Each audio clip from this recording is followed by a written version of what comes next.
Good evening, everyone. It is just a couple of minutes after 6, so we will start in just a moment or two. Thanks for joining us.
Good evening, everyone. It is 6:02, and we have people continuing to join the webinar this evening. And so we will just wait a moment or two. We will then get started. Thank you for joining us today.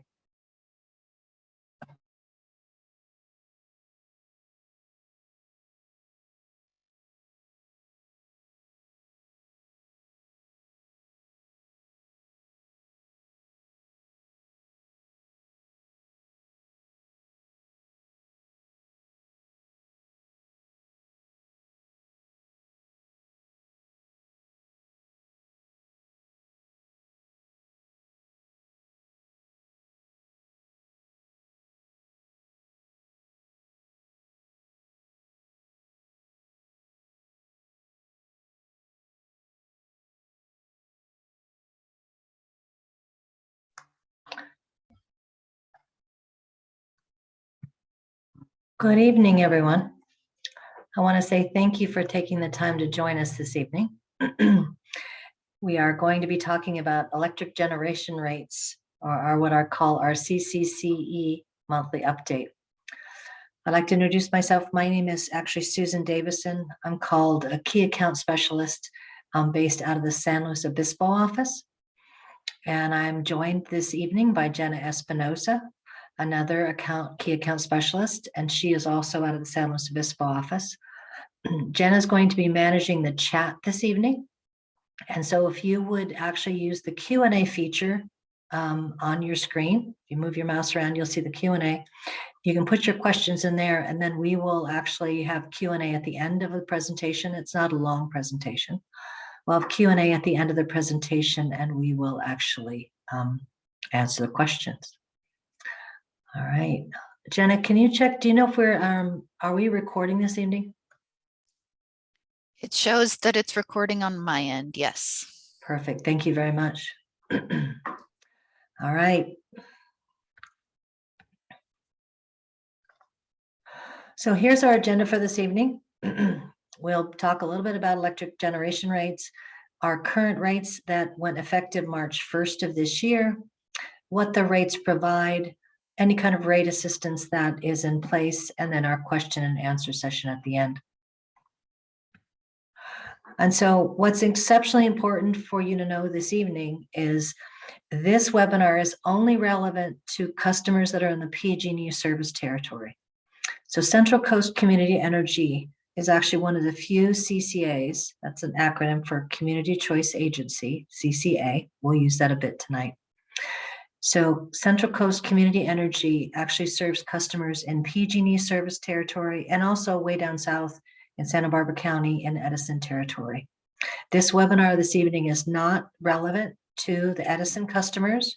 And so if you're attending this evening, please actually, you can listen if you wish, but the focus will be on PG&E service areas because that's where this rate change is going to occur.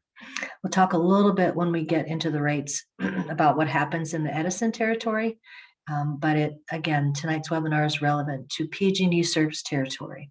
So think about it as far as San Benito County, Santa Cruz County, Monterey County, everything outside of unincorporated San Luis Obispo, County, and then North Santa Barbara County. So all PG&E service territory. Who are we? There are actually CCAs, whoops, oh, I didn't even touch that. There are CCAs across the nation, quite a few CCAs actually back in the East Coast. In California, there's actually 33 or 34 CCAs up and down the California coast. And we are one of 13 community choice agencies or CCAs that actually serve customers in the PG&E service area. And what is interesting is we are actually the largest geographic CCA in this area, but we're not the largest for the number of customers that we serve. And so, as I indicated before, Santa Cruz, San Benito, Monterey County, then also Santa Barbara County North, and then all the cities that are in San Luis Obispo County.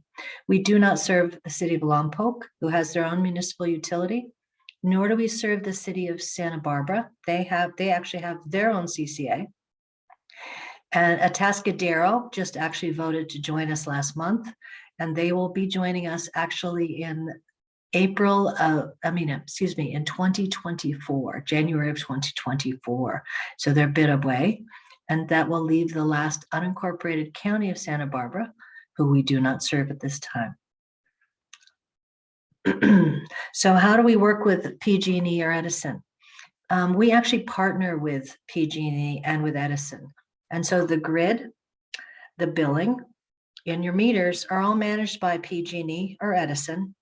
And then the energy is purchased by us and put into the grid and all the customers that get served in the grid. So we actually partner with PG&E, which means that you actually get to benefit from both any kind of programs PG&E or Edison has and our programs also.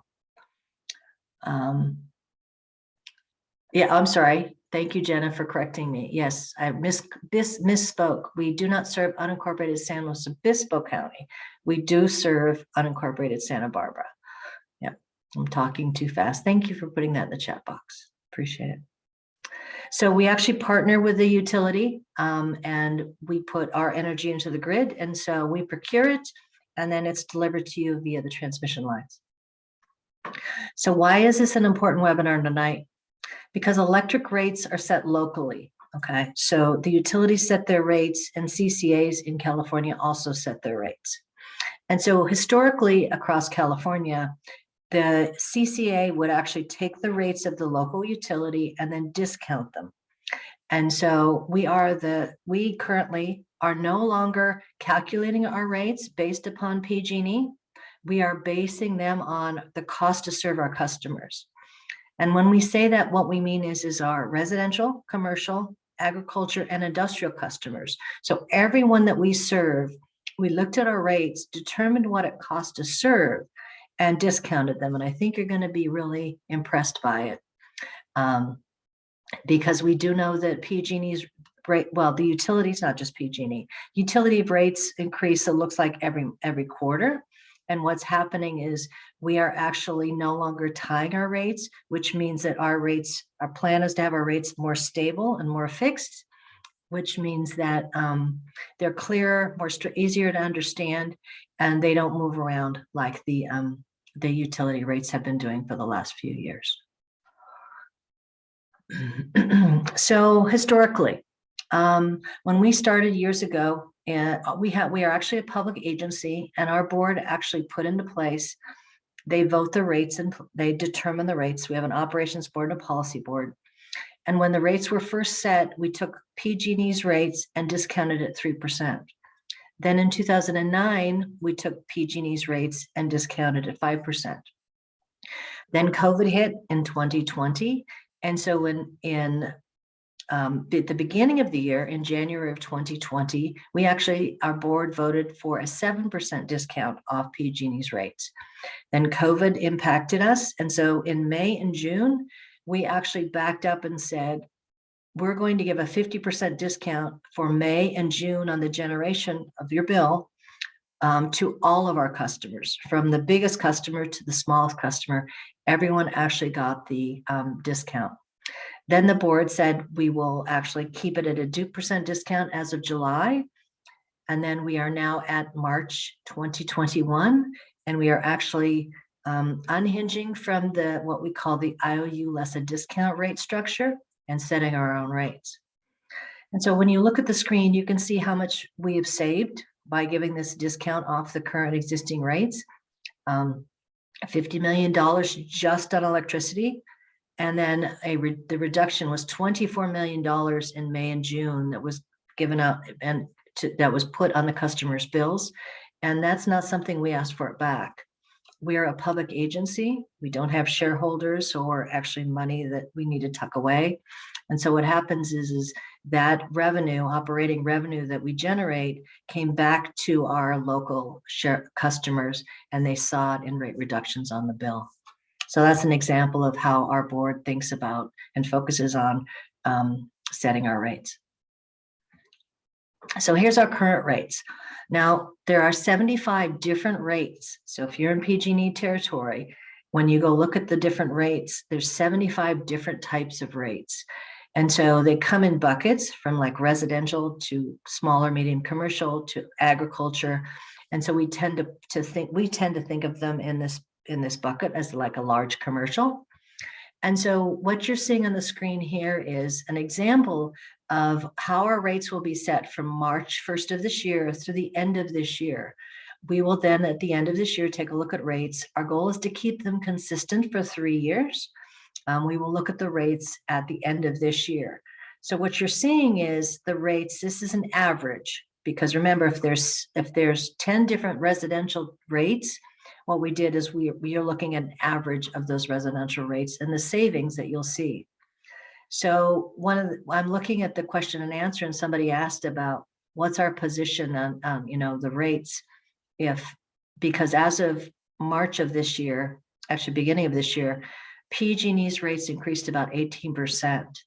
And so what you're seeing here is the differential between what our rates currently are now and then what the local utility PG&E's rates are. And so it depends on what kind of customer class. We don't set the customer class or the rate. And what I mean is, well, we set the rate, but we don't set the customer class. And what I mean is that you're put into residential or agriculture or such, depending on how you use the energy. And so it's not something we set, that's something set by the utility because they manage your meter and your billing and such. But we actually set our own rates based upon if you're a residential customer or a commercial customer. So you'll see across the board here that it's anywhere from 25% savings to a 6% savings for some of the larger key accounts. And street lights, a lot of municipals actually have street lights in their buckets. And about 30% of our customers are actually agriculture. There's an amazing amount of agriculture in the Central Coast. And so what you're seeing on the screen is an average showing the reduction in rates. I do want you to remember that we are not the full bill. And this is what I mean is that, remember, you get your billing and your meter and your grid is taken care of by PG&E. So that's a portion of your bill. And then we are the electricity generation portion of your bill. And that's what these rates apply to. Okay, so we don't touch PG&E side of the bill. We just touch the electricity generation side of the bill. And this is an example here of actually when this is the 3C choice default is actually the one that everybody's put into, and gives you an example of the rate schedule on the left-hand side, an E1 or an E6. That'd be like a residential type rate, and then the costs of those rates. So here's an example of the commercial and agriculture rates, and you see that as just like on your bill, you have the winter rates and the summer rates and such. And so this is just an example page of how we put our rates together. We have our own website. Jenna, if you could put that in the chat box. We have a website, and on the website, we always post our rates, both the current rates, which you'll see as of March 1st, but we also archive our old rates also. So you can take a look at what historically has happened over time and take a look at how our rates have been saving money over time. If you want to know what your rate is, then you pick up and take a look at your bill. And usually on the second page of the bill where you see PG&E, where it tells you how much you use for the month, under that address on the top left-hand corner, you'll be able to see your rate. And so you'll see those rate schedules match what's on your bill and be able to find out what your rate is actually on the rate schedule. So why did we do this? As a public agency, our goal was to keep our rates stable and to take our operational revenue and put it back into the local community. And so for us, stability, rate stability means long-term rates with a goal of setting them for 3 years. We also take our operational revenue and we put it in a rate stabilization fund. And so that's the fund when we paid out the 50% for the COVID impacts in May and June of 2020. That's where that money came from, was out of the rate stabilization fund. So now we're putting money back into the rate stabilization fund in case something else happens across the nation. Another topic is actually transparency. So what you'll see is as I talked before, I said 75, but this says 73 different rate schedules. And we've actually combined them down to make them easier. So commercial or small commercial or residential. And so you'll still see the PG&E's rate will be listed on PG&E's page, but then you'll see on us that you'll just be listed as residential or something simple like that. It makes it simpler when you continue to look at our billing structure. Fairness, we took a look at what it costs to serve. So a good example means that a lot of our big commercial accounts pay something called demand, and demand is like how much demand does a commercial account pull off the grid at a certain period of time. And because we don't manage the grid, that's not something that we touch in our business, then we took demand charges off our side of the bill. And so that's the type of fairness that when we think about what is the cost to serve, we're making sure that the costs that show up on the bill are truly what it costs us and doesn't have any things on top of that.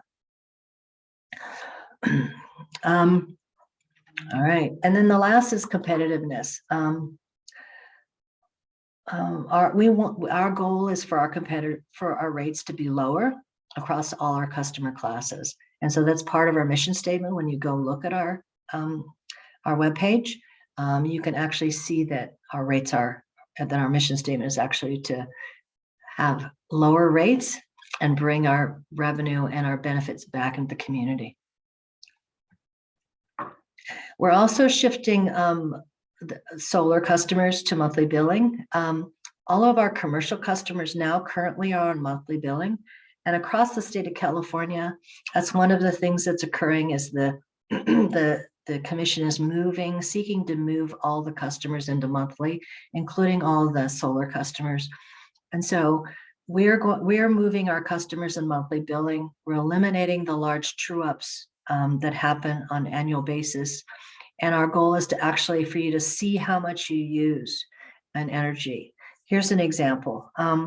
Let's say if you're gone for the month of March, okay, and you didn't use much energy and your solar system is creating that, credit stays on the bill and shows up the next month. Or let's say you have the whole family come all the way across the United States and you have this massive a bunch of people living in your house in April for the month and your bill goes up. What happens is you'll see that show up in the next month in the May bill because it's due, the May bill will be due.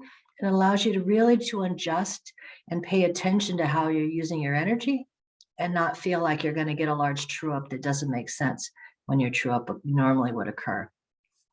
And then we're giving you flexibility with the credits. So about 5% of the solar customers in the state of California actually do what's called overgenerate, or they put more energy back into the grid during the course of the year. And so you get flexibility with those credits. But this is not a NEM presentation. This is a rate presentation. So I just added this in so that you know this is how things, how the rates all tie together, but I just wanted to give you a little bit of information. And why? Because we have 2 more presentations in April. Both of these are focused on NEM. So if you're a solar customer, please take a screenshot of this, or we can drop it in the chat box. The one on Tuesday is actually in English, and the one on Thursday oops, I put April 12th. That should have been April 14th. My apologies. The one on Thursday, April 14th, is actually in Spanish. And so we actually will get into detail on those webinars if you have solar. This is the website on our webpage. We're currently in the processing of updating our webpage. So let us know if you see something that doesn't make sense, because we're being very, very active on actually making sure that all these changes and the new rates and stuff are shown on our webpage. All right, and so this is going back to the first conversation really early at the beginning about this webinar is actually about PG&E service territory, okay? So Monterey, Santa Cruz, San Benito County, San Luis Obispo County, just the cities in San Luis Obispo County, not actually the county itself, and then Northern Santa Barbara and PG&E. So customers in South Santa Barbara, Goleta, and Carpinteria, those are actually served by Southern California Edison. And so they will remain under the IOU less a discount structure that we've been all using across the state of California. Only PG&E service territory right now will be taking advantage of the new rates. So during this time where everything seems to be costing more and then more next month, there are rate assistance programs. And so when I talked earlier, I talked about PG&E does the meter, the billing, and the grid. And so they do the billing, which means that you don't have to reapply for anything. When you're served by us, if you have a husband who's has a medical baseline, he's on medical equipment at home, and you're part of the medical baseline assistance program, those stay in place. Nothing changes with that, with being served by us. You get to be served by both of us, but we're only the ones providing the electricity. We're not changing any of the programs at all.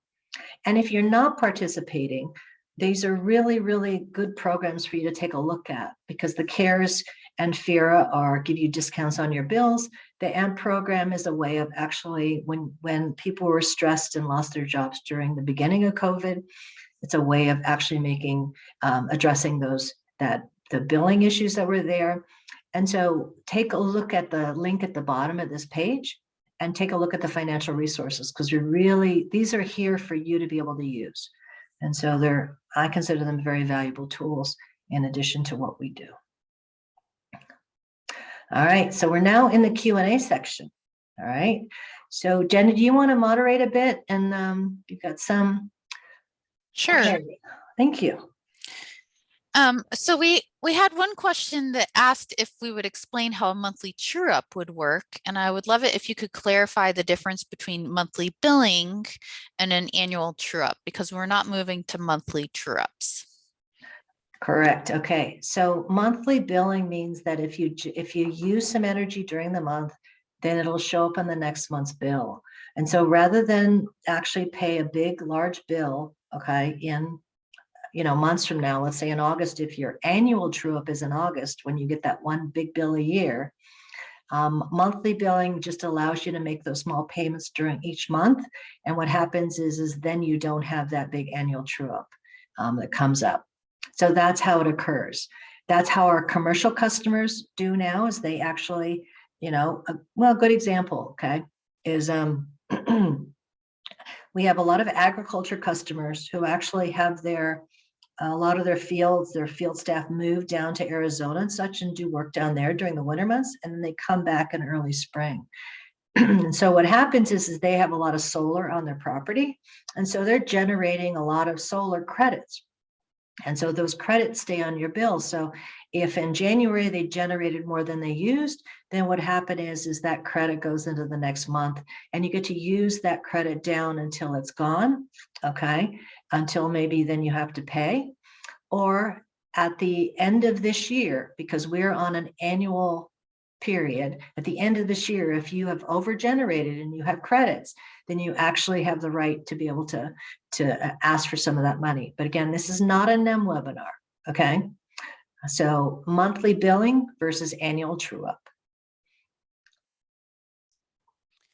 Thank you, Susan. Are the new rates posted on our website inclusive of the PCIA and other fees that our customers are charged, or are those on top of the listed rates?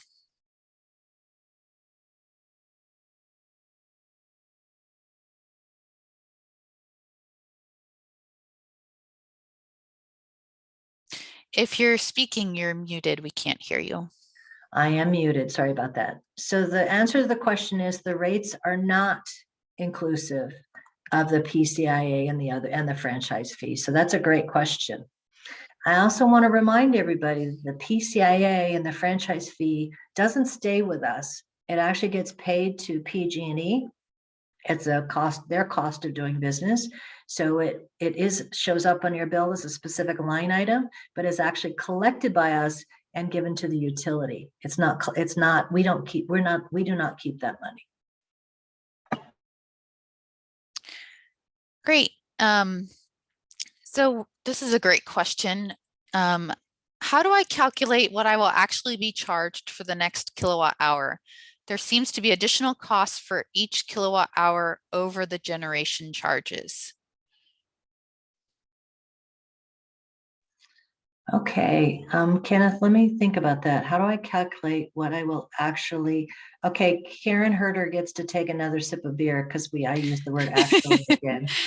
And I want to I love her humor, so thank you. I will try to refrain from actually a couple of times. Well, no one can see that message. So I'll just let everyone know that one of our participants is having a sip every time Susan uses the word actually, which is quite a bit. Okay, back to Kenneth's comment. Okay, what will I be charged for the next kilowatt hour? Okay, there seems to be additional costs for each over generation. So, all right, Kenneth, so let's break it out a little bit. And you know what? Well, I'm going to tell you a couple things, but first let's talk about it. So residential has been moved into time of use. I mean, all the commercial and everybody else has already been in time of use. And so time of use is a bucket of time. So there's peak, there's off peak, there's super off peak, and those are determined. So like peak is usually 4 to 9. Sometimes it's 5 to 8, depending on the rate. And so those peak periods, those time periods during the 24-hour period of a day has a higher or lower rate than the next time period. So what happens is the cost that I think when you look at the bill and you see, some are more expensive than others, that's because the peak is the highest cost and the off peak is like at 2 o'clock in the morning when you're napping. And so the goal in California was to set those peak rates. Those are set by the commission, and then the utilities and the CCAs follow them. And we can't change those. We have to abide by the time of use rates. Okay. And so what I would say is how do you figure out the kilowatt usages is take a look at the peak, take a look at the names, because remember there's a winter peak and there's also a summer peak. So you'll take a look at the names and you can, our rates will actually show you, it says, peak is this time to this time and Monday through Friday or 7 days a week. So we put that on our rate sheet, and that lets you know that when is the most expensive time of the day that you're being charged for energy. Now, if that's like a little bit too much information, which I will often do, please feel free to call our call center. I'm going to snip through here one more number. Call our call center. Okay, well, there. And they actually can walk you through the bill. They can actually go in and look at your bill because we share we share behind very safe software with PG&E. So we can actually look at your bills and they can look at your bills and walk you through that. So I hope that gives you a little bit of information.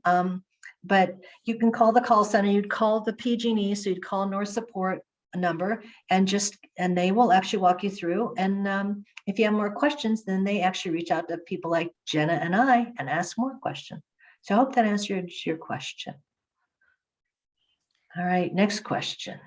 Okay, thanks, Susan. We have a couple people wondering how to become Central Coast Community Energy customers. So could you just talk about how one might already be a customer, not realize it, how they could confirm, and how they could enroll if they would like to join us? Can I say how happy that makes me? Okay. So we partner with PG&E. So what you want to do is you want to go either look at your bill online or you want to get your paper bill. I happen to be a paper girl. And so you flip through the bill, and what's going to happen is you're going to see a page in the bill that actually has our name on it. And that page will only be for electricity generation and the franchise fees that somebody asked about. So if you flip through the bill, your PG&E bill, if you're served by us, you actually will see a page in there with our name on it. It also has our call center number on it too. And so that means you're served by us. But let's get a little clearer. If you're in the city of Lompoc proper, you're not served by us. If you are actually in South Santa Barbara, Goleta, or Carpinteria, you're actually in Edison territory, you are served by us, but this webinar does not pertain to you.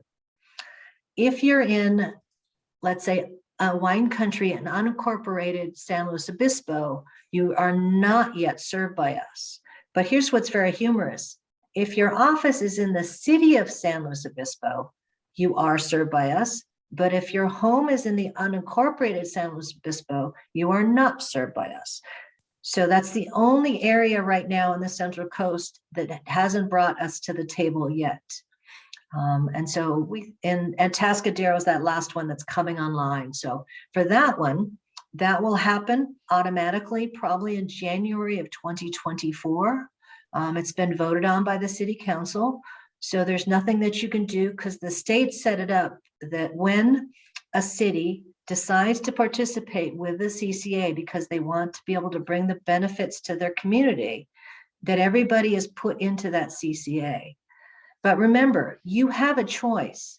You can continue being served by just PG&E or just Edison, or you can actually be served by both of us. So it feels a little unusual because the city votes it that way and the state put it that way.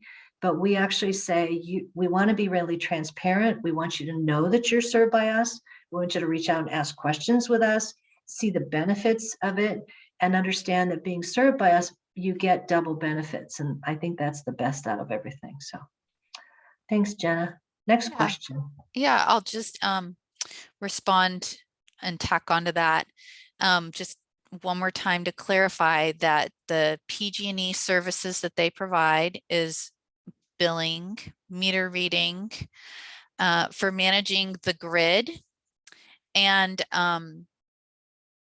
what we are providing is the procurement of the energy on your behalf. And so I want to note for those customers who are in the medical baseline program or a payment assistance program, that those programs are managed by PG&E, but they let us know who's in which programs and we honor those programs too. So just answering Bonnie's comment there. And I like how what Jenna was saying is you can take advantage of both. So a good example is there's a real big focus across California about electric vehicles, Teslas and other vehicles, and the new Fords coming in. And so PG&E has a program and we also have a program. And the nice thing is when you're served by both of us, you can stack rebates if it's possible. If the program allows you to stack the rebate, you can stack it. So for businesses that want to put like chargers in front of their businesses for their customers, or for somebody who wants to actually put the the panel in their garage so they can actually plug in their new leased electric vehicle. Those things are stackable whenever possible. So we always tell everybody, make sure you get every dime you can get out there. Look for all the money that's out there, that whether it's in Monterey or some other place. Or another example is we have an e-bike program rebate.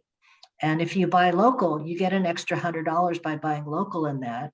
And then if you're up in Monterey and low income, you can actually almost pay for the bike for free. So there's always lots of what we call energy money, electricity money, program money, and rebate money moving around. You just have to be a little bit sleuthy and go find it. So, all right. Thanks, Susan. Another question about rates. So this customer's January, February, and March portion for Central Coast Community Energy was $262.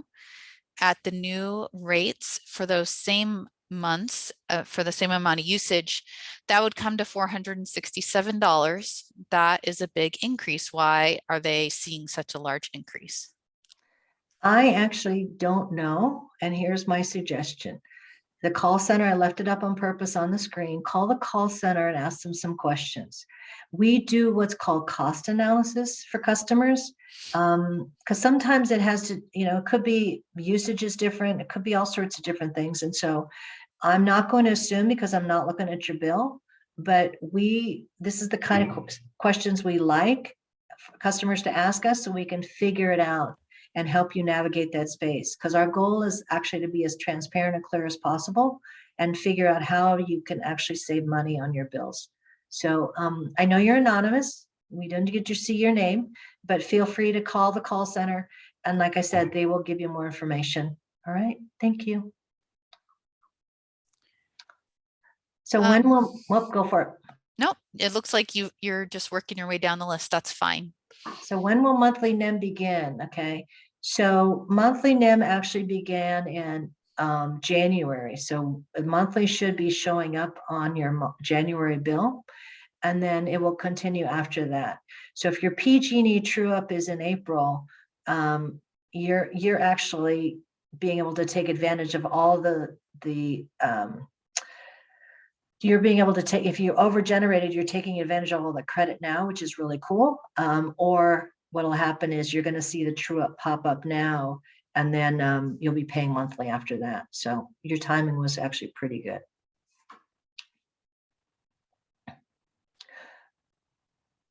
All right, next question. Now we go to Jonathan. Regarding the true up, when the summer credit, okay, so, all right, so true up is annual true up, okay? And our annual true up is going to be in December.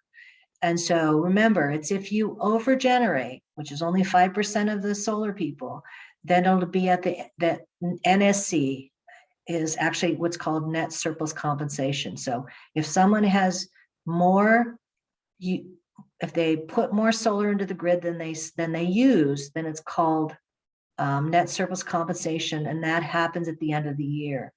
And we post our net surplus rates on our rate sheet also. So if you go there, you can actually look down, you can actually go to the end of our rate sheets and you can see any PCIA and franchise fees and everything else. And our net surplus is also posted too. PG&E, we want to say yay to PG&E because years ago, I was just looking at an analysis for NSC and they were only paying like 2 cents, like 10 years ago. And now they're paying almost close to us. They're still not paying the same as us. They're lower than us, but they're actually getting closer. So kudos to them for actually paying more money to their customers. So we're very proud of that too. We consider that a good competition in the energy market for our customers. Susan, I think just so some people don't get confused, if you're going to answer a solar question, maybe just specify that it's specific to solar customers. Yep, that's specific to solar customers because NSC has to do with generating from your solar system. So it has nothing to do, absolutely nothing to do with the new rates if you don't have solar in your house. Thank you for that clarification, Jen. I appreciate it. All right, so now Karen has another question. All right, can we get the statistics on how much of a discount over the rates are inclusive of the PCA and fees? So we can understand how, yes, actually great question, okay? So please call the call center, okay? And here's why I'm not gonna answer, here's how I'm gonna answer this question. There's 75 different rates, which means everybody's rate's different, okay? And so like you saw in the averages, the residential customers are like an average of 19%, but the big commercial customers are an average of 6%. But the reality is that's an average in that bucket of residential or commercial customers. And so your discount or your savings, okay, I don't like the word discount, your actual savings on your bill are a reflection of what your rate is on the bill. So because I don't know what your rate is, because that's, remember, set by PG&E, you could be a E1, you could be a, you could have an ag business and be an ag 5. And so can't answer that. But if you call the call center, they will actually walk you through it, or you can actually look at your bill and on the PG&E page, it tells you what your rate is. It'll say that, EV1 or, all those specific bizarre numbers. You'll see them on our rate sheet that's posted on our website, and you can match them apples for apples. Now, here's where I want to be really clear about it. Okay. This is where it gets tricky. We're not going to talk about PCIe or any of the custom. That's Solar stuff. Let's talk about just the rates. Okay. So if I'm an ag customer and I look at the rates and I feel like I'm not getting, maybe it feels like it's not enough.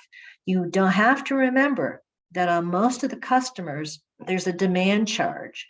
Remember, when you use that highest usage, those demand charges show up as another line item on the bill. Okay. And we had been charging for those before, because remember, we were taking the IOU rates, all the rates, and discounting them. Now we're getting rid of demand, which means that some of our customers were paying. Well, I just did a cost analysis for a customer, and his demand charge for 1 month was $20,000 just for one line item. And so what I want to say is that we have to pay attention to those, how all the numbers, peak, off peak, demand, and everything else fit into, the time of use bucket, so that you can really see how you use your energy and then how it's reflected on your bill. That's what we want, is more transparency on the bill. And then the reality is that then you can realize and say, hey, if I don't do this, or don't, if I turn off the front, if I turn off the inside lights at whatever time, that kind of stuff, you can adjust your bill and watch things shift and change. That's why our goal is to actually have the bill be more transparent and have us be another page in the bill, so you can start seeing how you actually pay for the electricity versus how you pay for the grid and everything else. That's our goal. So I didn't answer it real clear, Karen, but please feel free. The number's still on the screen. Feel free to call them and if the call center ever can't answer something, they ask us, the team, and we get them an answer back. Okay. All right. So Seth says the PCI is inclusive in the generation charge. The answer is it's inclusive in the generation rate. Okay. But the thing is it's not a generation, it's actual, not the cost of electricity gen, it's another line item. So I'm not going to get into this specifically, but great question, Seth. Okay. Thanks for being here, and thanks for asking that. You always ask the hardest questions. All right, next one. Our original mission statement was to procure 100% renewable. Okay. All right. So Jonathan, thank you. And I'm hoping you have solar in your house, because you're probably an early adopter when you ask a question like that. Okay, so thanks. And I like Jenna's answer. Let me digress for one moment, Jonathan. Demand charges are only for commercial customers. Is that correct? And so I never assume when we're talking in a webinar like this that you are always just a residential customer. You may have a business, you may work, you may be in the ag business. I never assume any of that. And so, but Jen is very correct. Residential customers do not have demand charges on their bills. It's not part of their rates. Okay. And so if you really were curious about demand charges, go back and look at that funny page again, that website Jenna put in there about where our billing structure is, our rate structure is. And you can kind of roll down the page and you can see demand pops up and sometimes it goes away. And so you can tell which rates actually belong to commercial customers. You can tell which rates kind of belong to residential customers. So it's lots of information, and probably more than you wanted to ever know. So, okay. Our original mission statement, Jonathan. Our statement is to procure 100%. So let's talk about that. That's the piece we're really proud of. So currently we're right about where PG&E and Edison are as of this year. Okay.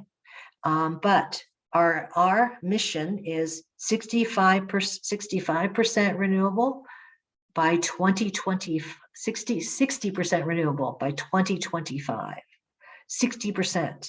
Okay, of what we procure, the energy we procure and put in the market. Okay, and that's not buying RECs, and that's not coal, and it's no gas, that's all renewable, okay? 60% of what we procure and put into the grid for all our customers is renewable, okay? And clean. What does that mean?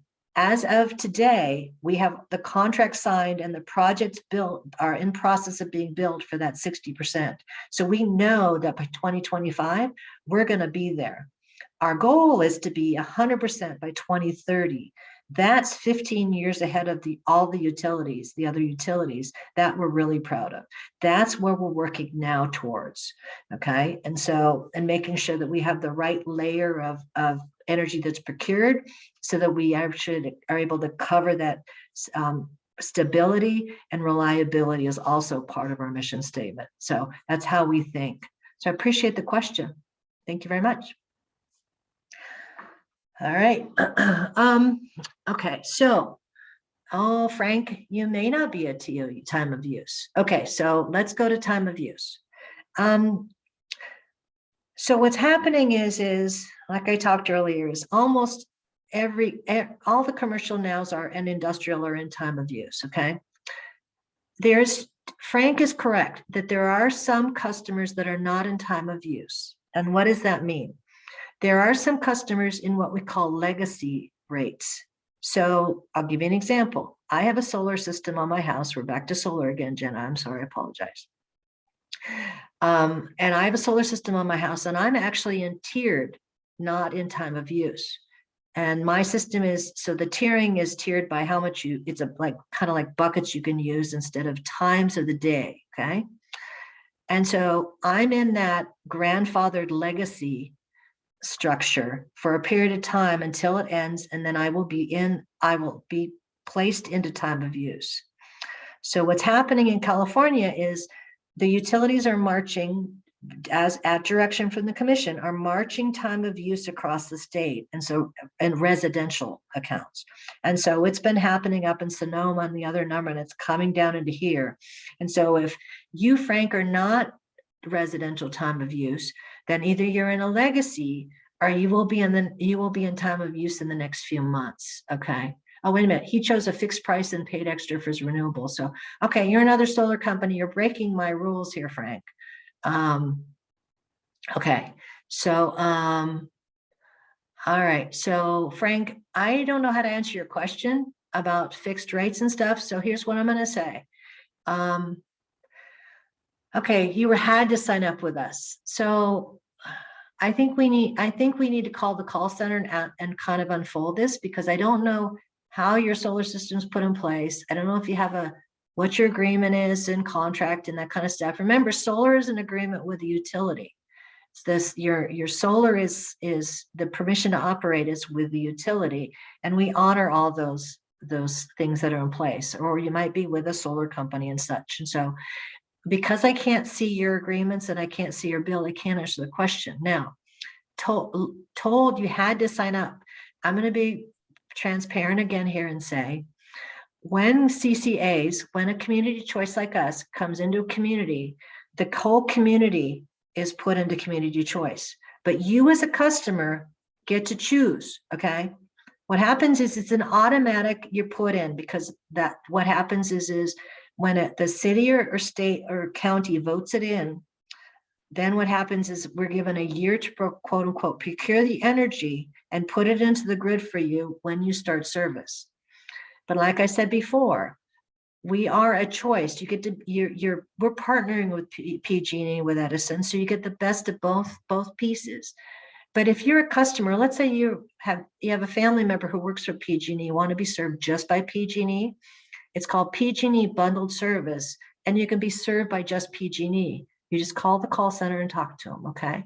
It's not a lie. It's the truth that when opt-in, everybody's opted in.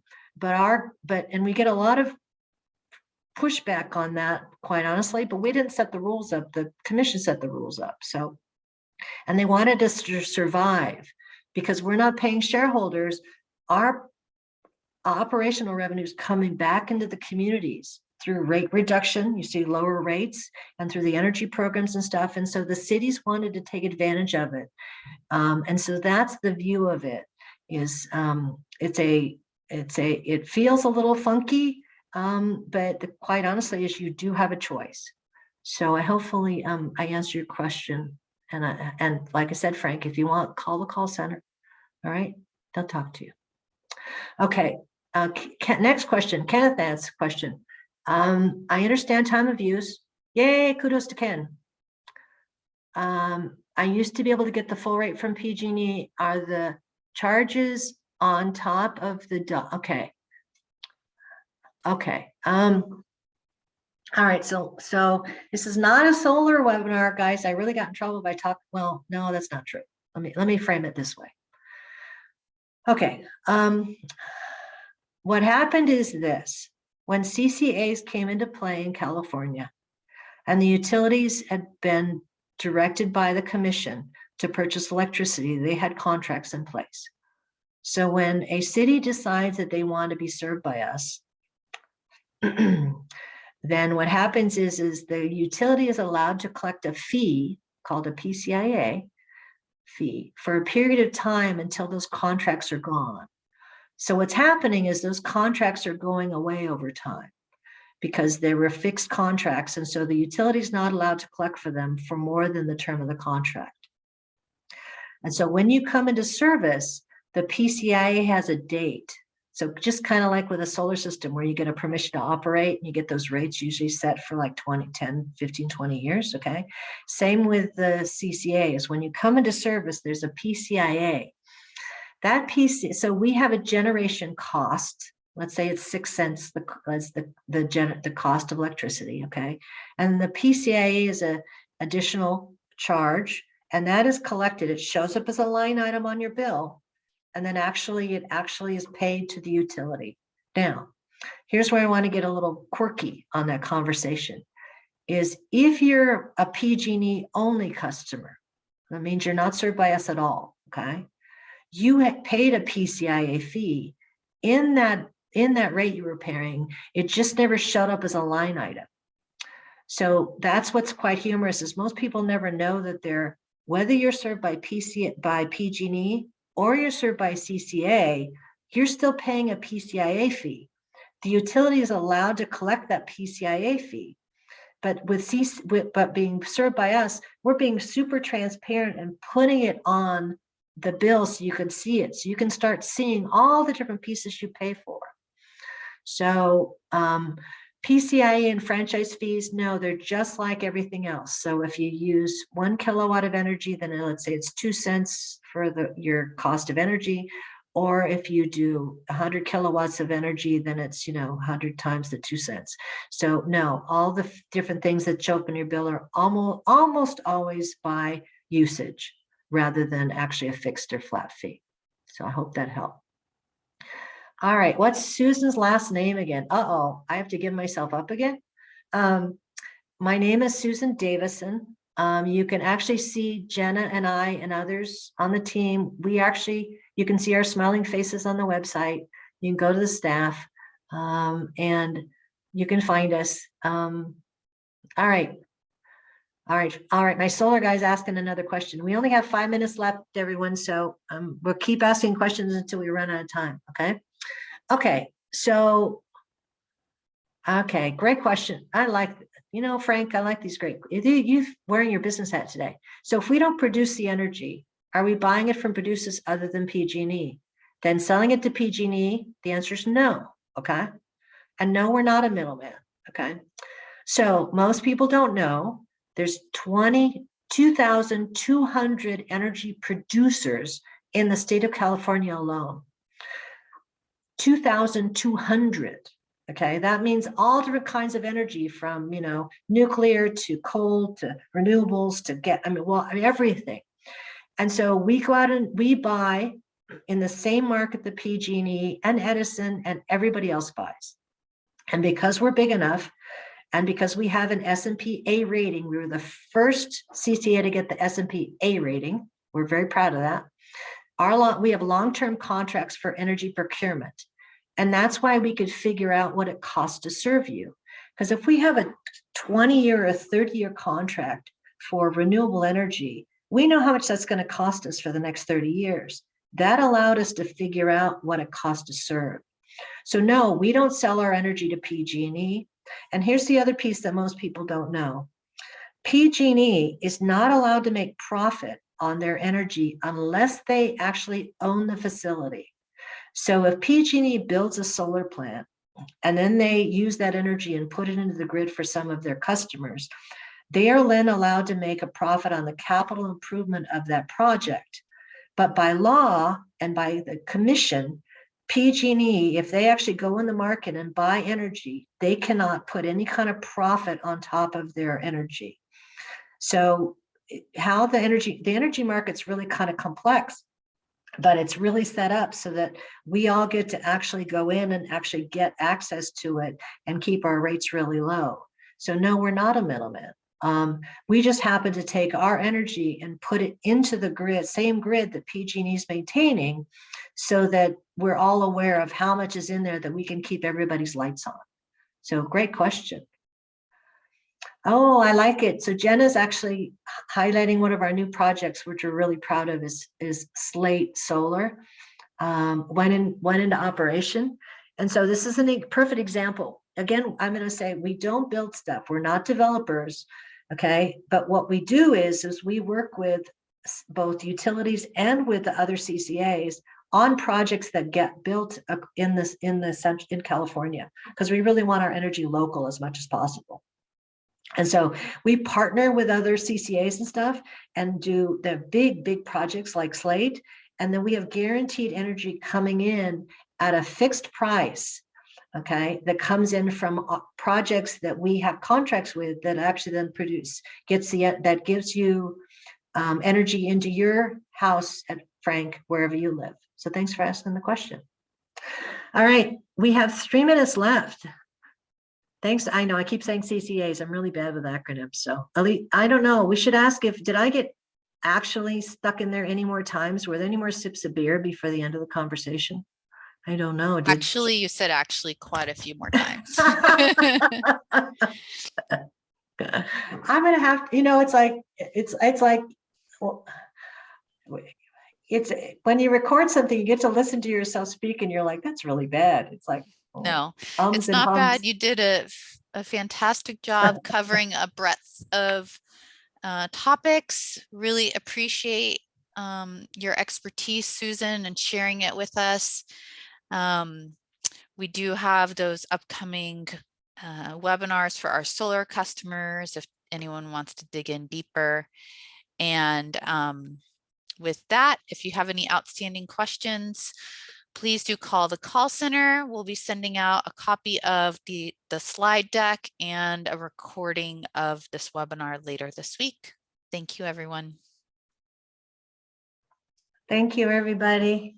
We appreciate it too, because we know a lot about energy and we get the opportunity to share it with all of you. And so thank you for letting us do this tonight. Have a great night.